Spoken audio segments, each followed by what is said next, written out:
As they say, no news is good news. But lately, there's been a lot of news, and good is far from the word I'd use to describe it all. So if you're feeling overwhelmed, you are not alone.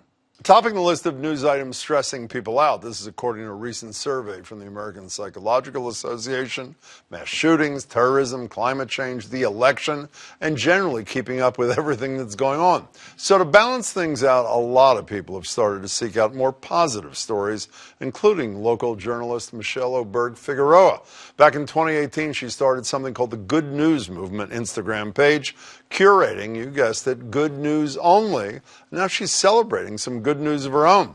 A royal endorsement from Prince Harry and Meghan Markle, who aren't following a single account on Instagram except for hers, saying, quote, "For 2020, we will be continuing our tradition of highlighting accounts that inspire, that remind us of all the good that is happening in the world. This journalist-run page covers and celebrates the acts of kindness and good news in our global community." Michelle joins me now. She's also a freelance reporter, contributed to CNN, Univision, Discovery, and is a Greater Boston alum, too. Michelle, it's great to meet you. Thanks so much for being here. My pleasure. How'd you find out about this thing, the royal thing? Well, I was on vacation in Puerto Rico. I think I was regulating an underwater contest of my nieces and nephews at the time when they probably posted.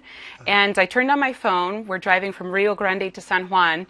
And I get bombarded with messages. And I can't even tell you the name of the person whose message I read saying, hey, check out this So you had Instagram. No advance notice this is happening? No, zero.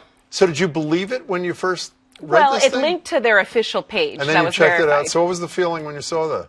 Very grateful. I mean, it was, you know, a validation of the work I've been doing. And, you know, I have had people with large platforms follow me before this, but certainly that this was a surprise. That's a big one. So, as I said, you have a traditional news background. So what's the genesis of this non-traditional news thing?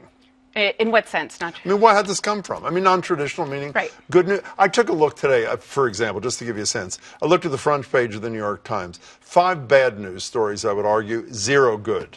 Washington Post, 4 bad news stories. This is not a criticism. It's a reflection of reality. 1 sort of neutral about the Virginia legislature, no good. You were out of the mainstream. I don't mean that as a criticism. I mean as an observation. Exactly. So where did this come from? So it's a funny story. I was bedridden. I had a flu and ear infection. And, you know, I was just kind of thinking about the stories that I like doing as a journalist. And sometimes they wouldn't make the cut.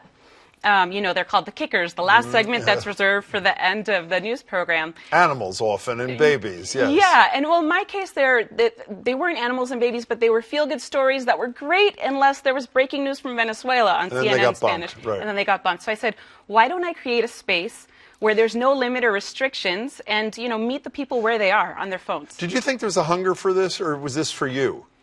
I think both. I mean, I'm passionate about it, and I think that reflects in my work, but definitely there's an appetite for good news. As you say, you know, people just almost want to shut out, you know, the traditional news sources sometimes.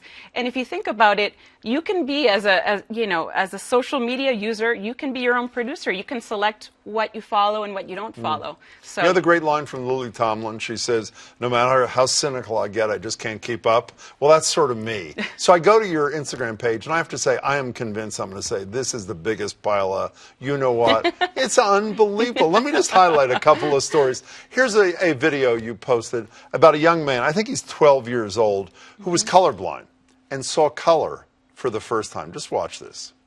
Okay, they're all yours. Let's see what it does.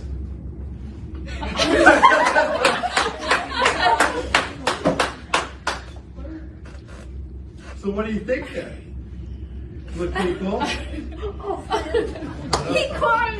That's awesome. Hey, come here. Come here, dude. Oh, I'm so happy for you. That was unbelievable. Tell us the story a little bit about this kid. So for starters, I'll say that the word movement is in my name because the idea is that it's a collective effort, that the followers send in their own stories. So actually, this video, the mom's the videographer and sent it to me. I posted it, and then it landed on, I don't know if it was Entertainment Tonight or all these different outlets picked it up.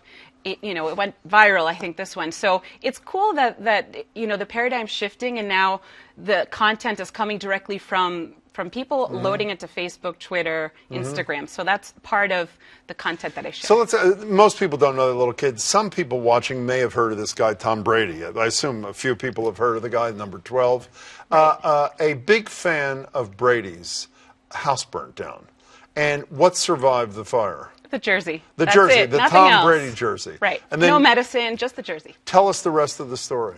So Tom Brady posted a picture of the man whose house burnt down, holding the jersey and saying, hey, who can help me track this guy down? I was in my living room, had nothing to do, was pretty bored, and I'm like, well, I'm a journalist.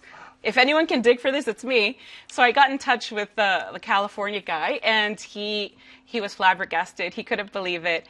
And I connected him to Tom, and then Tom, he gave me a shout out on his Instagram. So Brady did? Brady did. Oh, I didn't know that. So it was funny because from one day to another, I have like a little portion of Pat's Nation following me.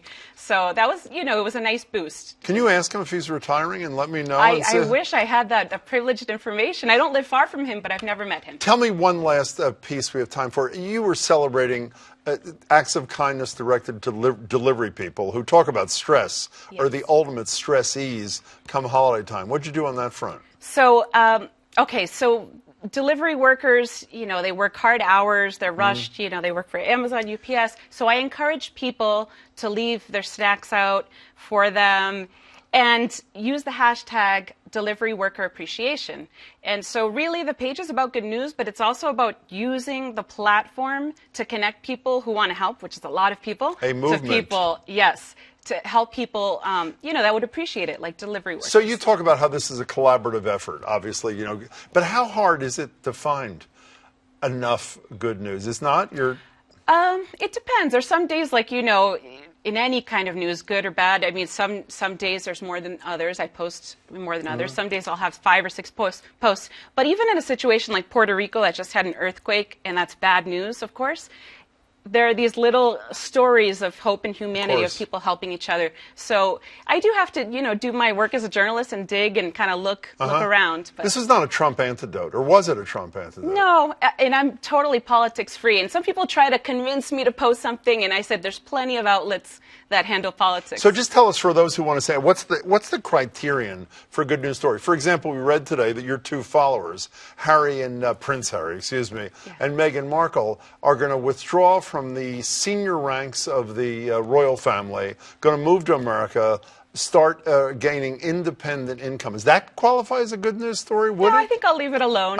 Yeah. So give me a one sentence. What's the qualification? What is good news, do you think? I think anything that kind of restores faith in humanity. A lot of it's instinctual. I mean, I have been a journalist for over 10 years, so I think that helps. Yeah, I think that helps for sure. But I think anything that shows what humankind is capable of and the beauty that's we're surrounded by, I think that it kind of, most of the time I know for sure. There's some times when I'm not sure, but most of the time I know. It's fabulous. Thanks so much. Really Thanks so appreciate much. it. Great to see you. Great to see you too. Michelle Oberg, Figaro.